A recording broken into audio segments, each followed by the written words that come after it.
Sí, ya me aceptó, ya me aceptó. ¿Cuántos hay ahorita? Hay Ahora, 11. Y identificar en qué momento decimos que le acostamos, cuando palpamos el pulso. Y en base a eso, cualquier fenómeno acústico que coincida con los del pulso es un fenómeno que es el sístole. El que no coincida, obviamente, es el diástole. Y nuevamente empieza, pues, la contracción isovolumétrica, empieza a subir la presión y se produce la siguiente onda de pulso. Esto ocurre por día aproximadamente entre 80.000 a 110.000 veces en un corazón normal. Esta es la forma como se palpa la región precordial, siempre examinando por el lado derecho del paciente. Los dedos palpan la región toporácica correspondiente al ventrículo izquierdo, el dorso de la mano, lo que corresponde al ventrículo derecho. Lo normal es que yo perciba el choque de punta máximo con uno o dos dedos. Si lo percibo con 3 dedos, hablamos de un choque de punta amplio. Si lo percibo con todos los dedos, hablamos ya de un impulso articular izquierdo. Si levanto los dedos y solamente mantengo el dorso de la mano en la posición que la figura muestra y siento que algo me levanta la mano, hablamos de un impulso articular derecho. Entonces, con una sola maniobra que es la palpación de la región precordial, yo puedo predecir si es un ventrículo con problema en las cavidades izquierdas, por dilatación del ventrículo izquierdo, si el problema o empezó en el lado derecho o lamentablemente está ya en un estadio avanzado de enfermedad si hay impulso ventricular derecho.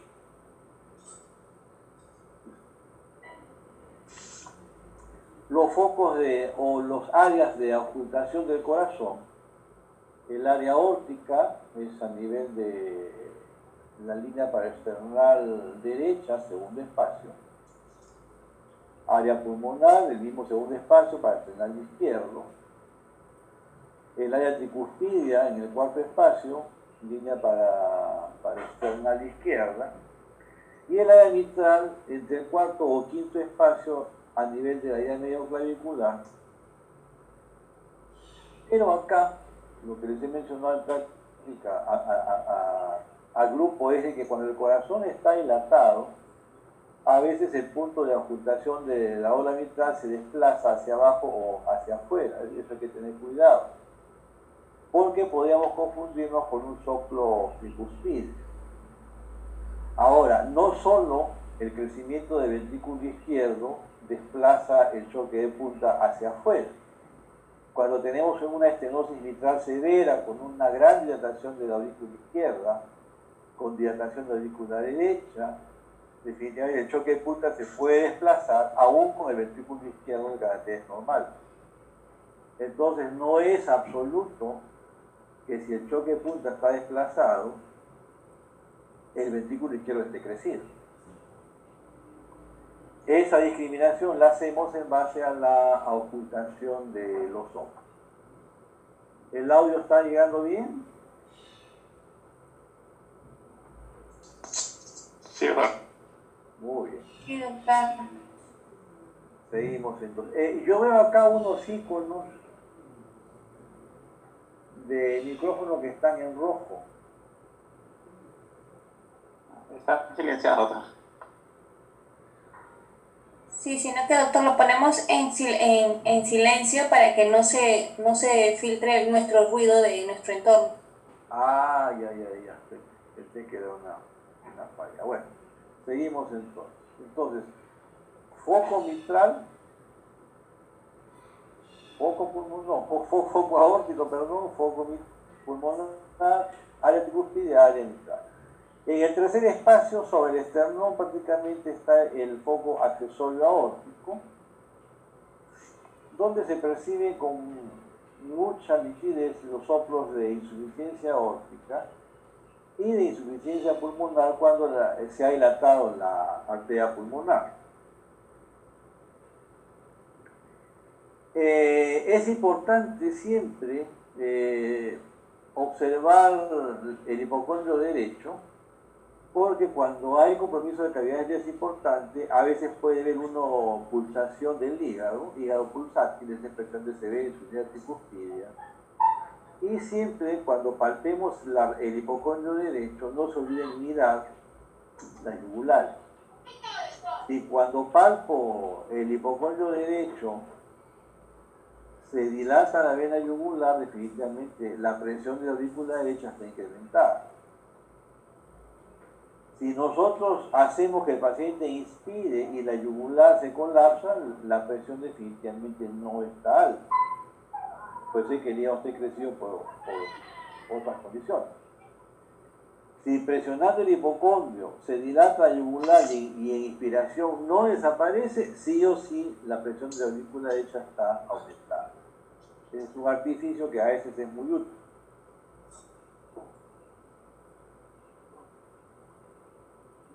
La vena yugular, que es esta que ven aquí, nunca debe verse más allá del punto medio de los fascículos del estereocleomastoideo que están acá. Si cuando miran la vena yugular ustedes ven que la vena late, eso se llama onda B, que es signo de insuficiencia tricuspidia severa. Si cuando ustedes presionan el hipocondrio derecho, la vena yugular se dilata, eso se llama reflujo hepatoyugular, y expresa que hay demasiado volumen en las cavidades derechas o la presión de la aurícula derecha está incrementada. Si cuando ustedes presionan hacen que el paciente inspire y desaparece, simplemente puede ser que esté la vena dilatada porque el paciente está en apnea o porque de repente está haciendo maniobra de valsar. Pero si cuando inspira no se colapsa, ahí hay que pensar más. Es posible de que la presión de aurícula derecha esté incrementada. Si no se ve la yugular y uno tiene que presionar el hipocondrio derecho y ver si hay reflujo. Si cuando presionamos y hay reflujo en inspiración desaparece, definitivamente ese reflujo no es de causa cardíaca. Bueno, otro signo importante son los edemas, pues esto lo han visto en tecnología general, pero los edemas de causa cardíaca mayormente son vespertinos, ¿no? El paciente se levanta con los miembros inferiores de dimensión normal y conforme pasan las horas se va acumulando fluido. Esto es... Empezamos ahora a hablar detalles de los ruidos. Hablamos de que cuando se cierran las válvulas atrioventriculares se produce un ruido especial que se llama primer ruido. Es el DUM. Cuando se cierran las aulas sigmoideas se produce el segundo ruido, que es el TAC.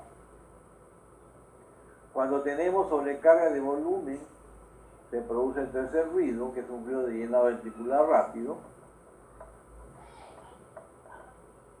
Y cuando la relajación no es óptima, sea por hiperextosis ventricular izquierda o por isquemia, se produce el cuarto ruido si estamos en ritmo sinusal. En fibrilación auricular desaparece el cuarto ruido si es que lo hay. Hay sonidos anómalos o sonidos fisiológicos, como el chasquido de apertura. Es una característica de que las válvulas atrioventriculares tienen las coberturas fusionadas, pero aún están flexibles. Característica de la estenosis mitral, como seguramente han conversado ayer. Cuando el paciente con estenosis mitral desaparece el chasquido de apertura, es que la válvula lamentablemente se calcificó y entre otras cosas ya no califica para una valvuloplastia percutánea. Sin haber visto ninguna imagen, yo puedo decir que este paciente ya no califica para una valvuloplastia.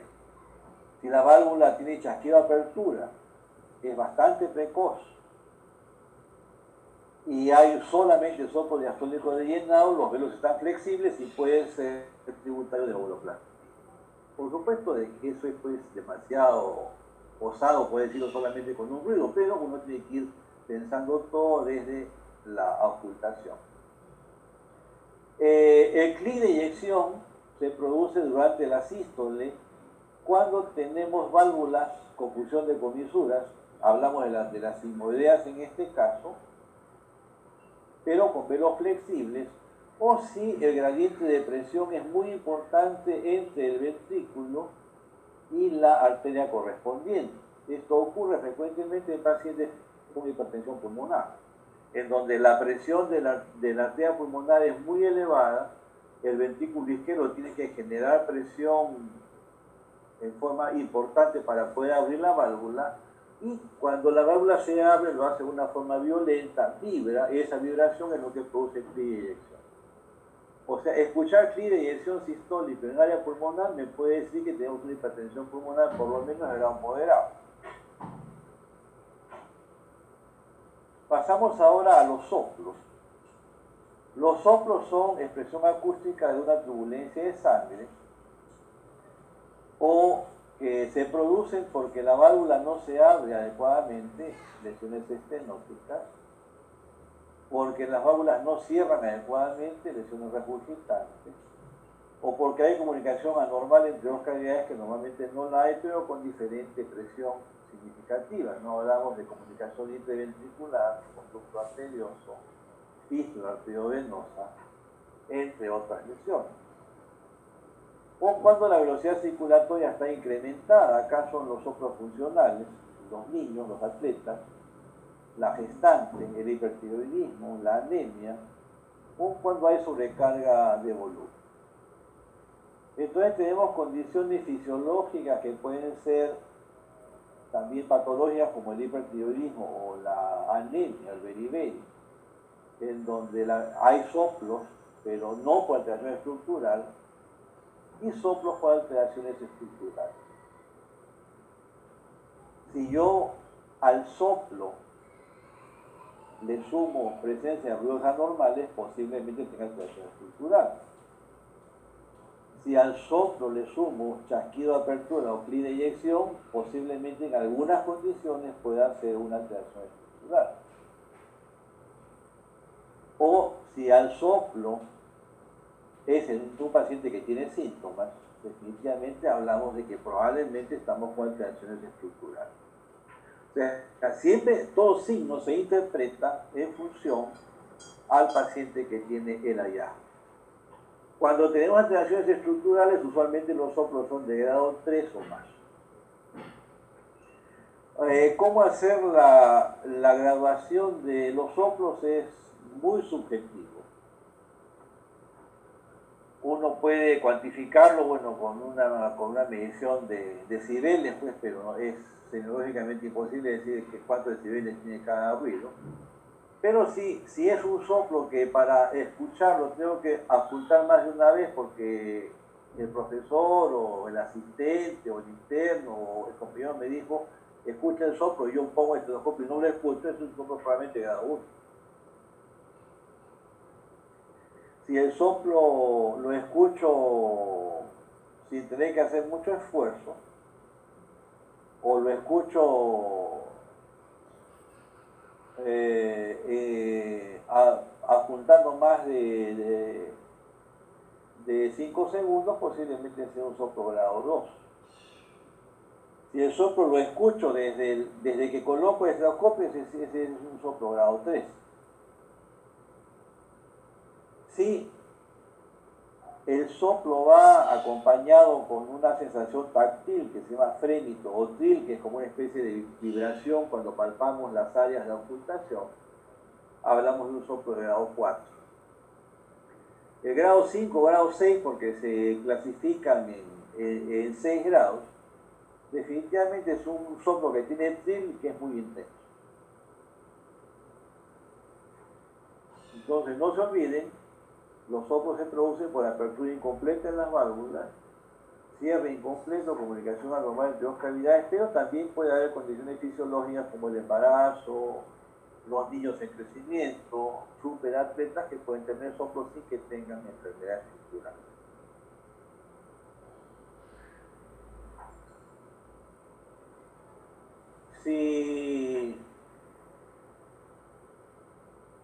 quedamos ahora en que los soplos pueden producirse en un momento determinado del ciclo cardíaco. Tenemos que recordar que hay dos momentos en términos prácticos reconocibles semiológicamente palpando la onda de pulso. Hay soplos sistólicos que coinciden con los de pulso, hay soplos diastólicos que no coinciden con los de pulso. Los soplos sistólicos y también tenemos soplos continuos que ocurren en todo el ciclo cardíaco.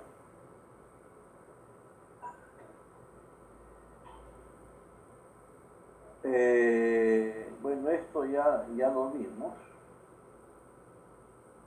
Para hablar de soplo sistólico, definitivamente el ejemplo característico es la estenosis aórtica. Esto vamos a verlo cuando hagamos la clase de bola aórtica. Ahora vamos a escuchar el soplo de estenosis aórtica, que es un ejemplo de soplo sistólico e eyectivo. Estenosis aórtica es una de las condiciones que puede dar soplo sistólico en área aórtica, porque puede ser por lesiones subvalvulares como membrana subaórtica, puede ser por miocardía hipertrófica o puede ser por hipoplasia de la aorta ascendente o más lejanamente por una coartación de aorta. Pero si hablamos de soplo en válvula aórtica, el soplo primero coincide con la onda de pulso, porque es en sístole. Vean ustedes que desde que empieza la sístole acá hasta que se da la ola aórtica hay un tiempo. Igualmente desde que se cierra la válvula aórtica hasta que se abre la mitral hay otro tiempo. Entonces, si empezamos a recordar que pueden plantearse tres partes de la sístole, protosístole, mesosístole y telesístole, este soplo sería prácticamente mesosístole, porque no empieza desde el inicio de la sístole ni termina al final de la sístole.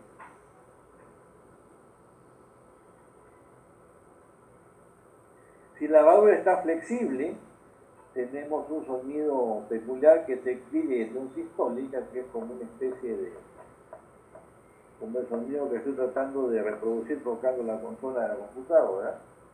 Y luego viene ya el soplo, que está representado acá por esta imagen de colores, multicolor, que es un soplo de aspecto romboidal, increscendo, decrescendo, tonalidad rasposa, áspera, ¿no? Es un poco difícil imaginarse cómo es el soplo, parece, pero yo tengo una onomatopeya de reconocerlo. Yo le puse el soplo resfriado al soplo eyectivo aórtico, eso no está en los libros, pero es muy práctico. Porque cuando uno sale de casa resfriado, sin pañuelo, y se le cae la secreción nasal, ¿qué cosa hace? Igualitos son el soplo. Entonces, el soplo increscendo, decrescendo, rasposo, áspero, mesosistólico, en otras palabras, suena así, ¿no? Coincide con lo de pulso, y es porque algo está dificultando el paso de sangre en sístole hacia la arteria aorta o hacia la arteria pulmonar. No se olviden que coincide con la onda de pulso. Si vamos ahora al otro soplo, que es el soplo sistólico regurgitativo, es porque no cierran adecuadamente las válvulas atrioventriculares, y cuando el corazón se contrae y la presión del ventrículo supera la de la mitral, la de la aurícula izquierda, o la presión del ventrículo derecho supera la presión de la aurícula derecha, se regresa sangre hacia las aurículas.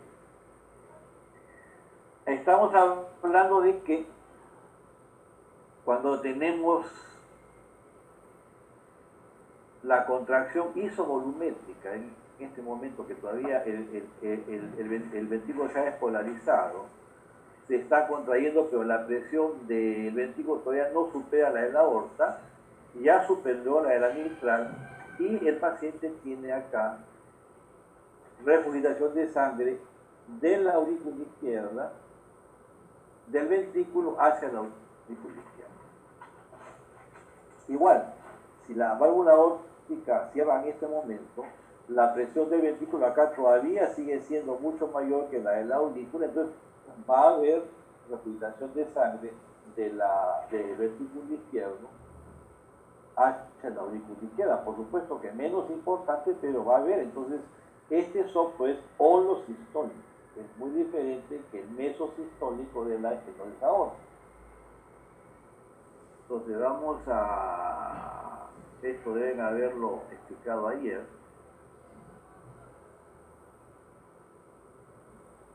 Vamos avanzando rápido.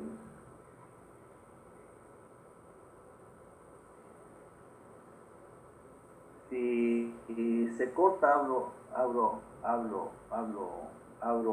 otra sesión, ¿no? Ya estamos acá. Entonces, el soplo de insuficiencia mitral se produce, es que hay dos planes acá, una es de valvulopatía, parte de valvulopatía y otra es de neurología. El soplo de insuficiencia mitral se produce porque no cierra adecuadamente las válvulas atrioventriculares o insuficiencia anticuspidia y ocupa toda la sístole. Entonces, este soplo es de esta duración. El soplo aórtico era de una duración menor, como lo antes. Entonces, el libro lo describe como un soplo holosistólico, también a veces como pansistólico. Y la onomatopeya que lo ponen es de tonalidad grave en chorro de vapor.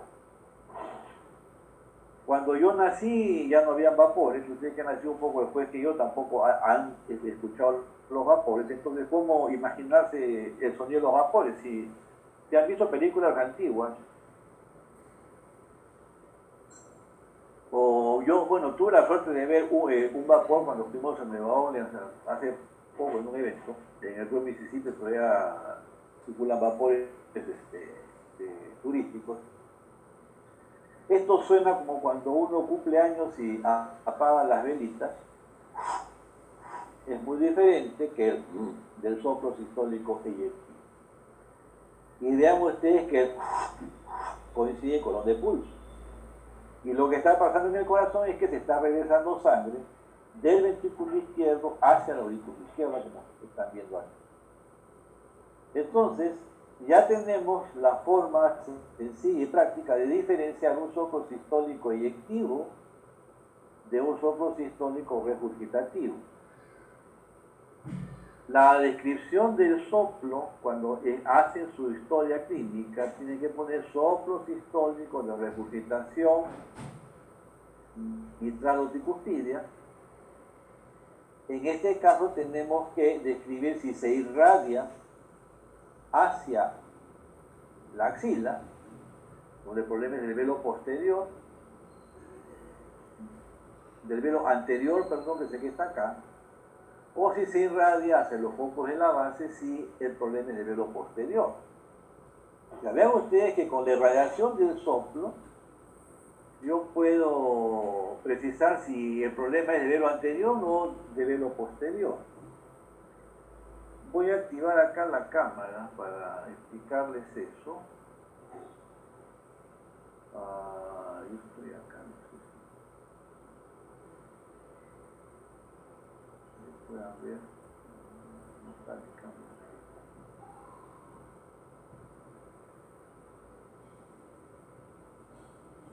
Bueno, no.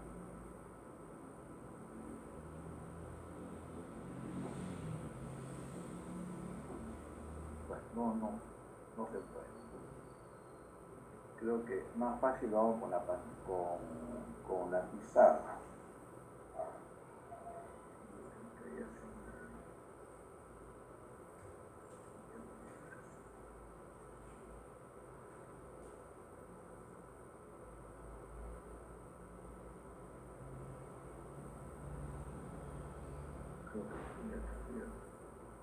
Bueno, no.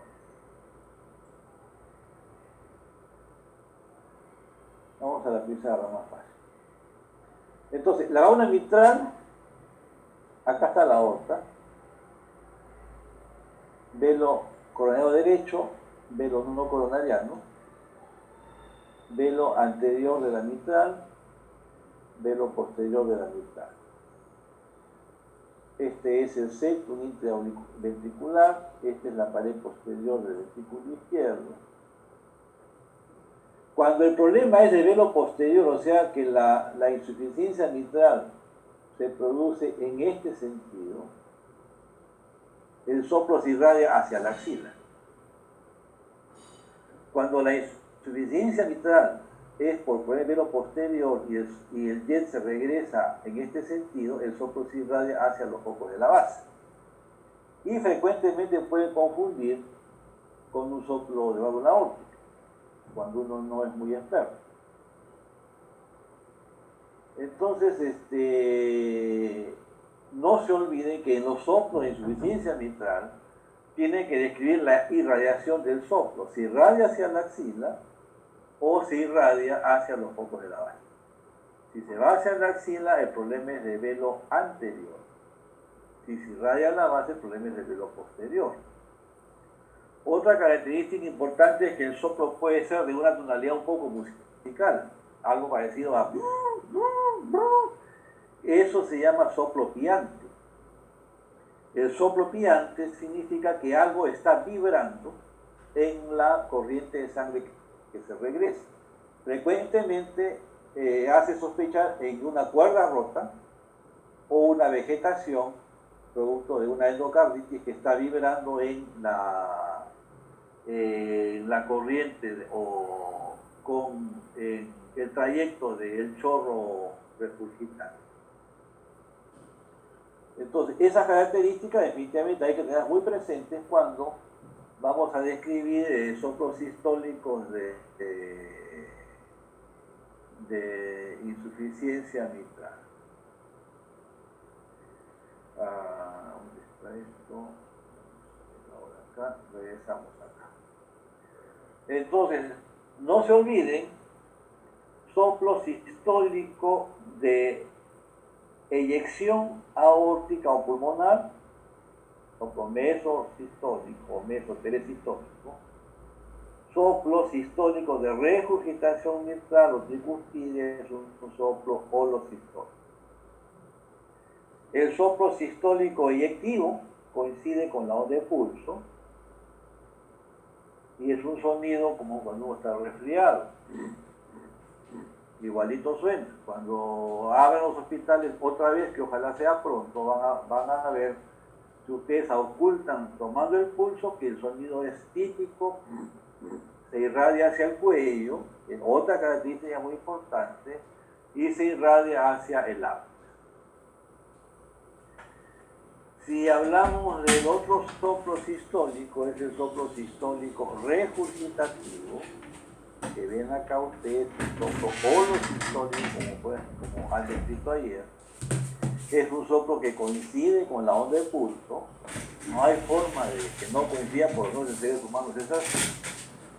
El soplo, dependiendo si el problema es el velo anterior o el velo posterior, tiene una irradiación peculiar hacia la axila, si es velo anterior, hacia los focos de la base, si es el velo posterior, y con una tonalidad peculiar musical si algo está vibrando en el chorro de sangre, que eso ocurre cuando tenemos una cuerda rota, como en el primer caso que les presentamos, una endocarditis, o una rotura de cuerda tendínea si es un infarto de miocardio.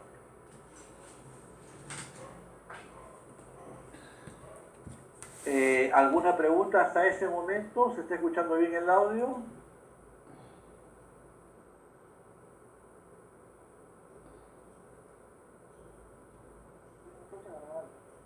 ¿Aló?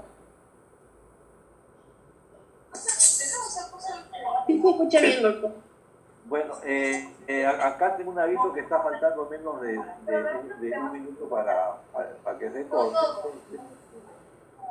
Apenas se corte voy a iniciar otra sesión y les envío el enlace para la última parte.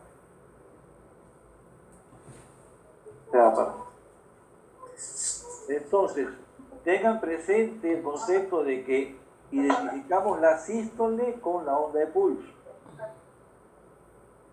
Y grábense que cuando ausculten pacientes con patología cardíaca, ausculten siempre tomando el pulso.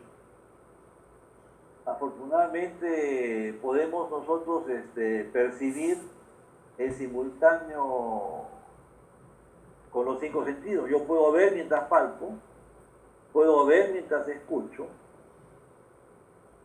puedo percibir en la palpación no solamente en la onda de pulso, sino si la piel está fría, si la piel está sudorosa. Y esto es muy importante acostumbrarse a reconocerlo en los pacientes agudos, porque un paciente agudo